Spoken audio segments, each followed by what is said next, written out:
For joining us tonight, someone who has announced 2024 presidential candidate Vivek Ramaswamy. Vivek, always great to see you. Thank you so much for joining us. President Biden barely can string a sentence together there, let alone run in 2024. What do you think? I think the leadership vacuum in the White House right now is staggering, and that's what's actually weakening America on the global stage.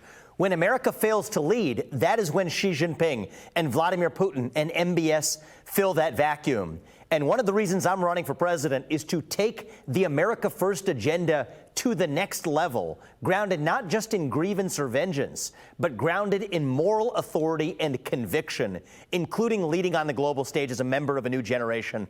And I think that Biden, and frankly, I would say that Biden's model and generation of governing, it's finally time to go. Yeah, and Kevin O'Leary was just talking about how a deal needs to be brokered with China, right? You think about this administration and President Biden saying that he'd be so strong on foreign policy has completely failed. He obviously doesn't know how to broker a deal with anybody. But having said that, how would you handle the current situation that we're facing with China and all the tension right now?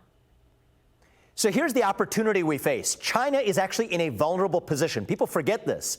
Xi Jinping did what autocrats do. He shot China in the foot to hold on to his unprecedented third term of power last October, which he took over. That creates a window of opportunity for the U.S. to actually declare independence from China. Now, I think that you have to, like in any negotiation, be willing to make a sacrifice. So one of the things I've said as president is that I think that we need to be prepared to decouple from China until and unless the CCP reforms its behaviors.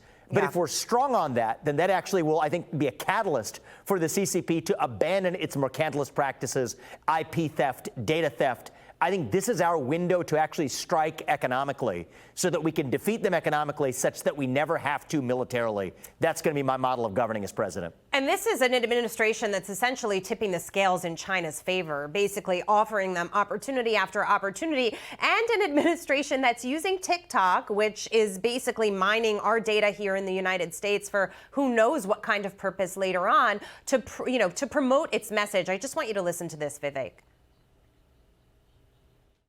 See, this is exactly what leadership looks like. Unlike Republicans, President Biden actually supports democracy. And he's not going to just sit by and watch Republicans do these crazy radical things like expelling Democrats for supporting gun control. Thank you to President Biden and these representatives for standing up for democracy and standing up for America.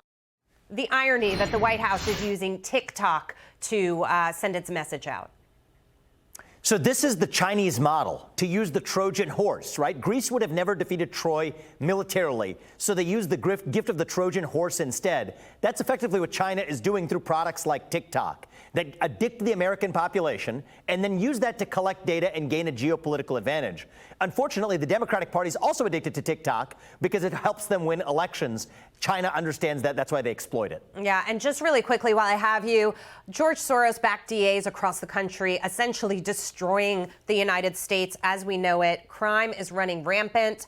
Having said that, Soros' son visited the White House 14 times since 2021. Your thoughts?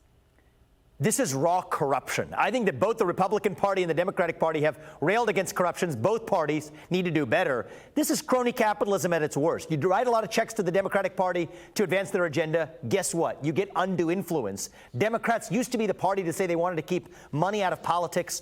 They're the party now that has used money to infect politics.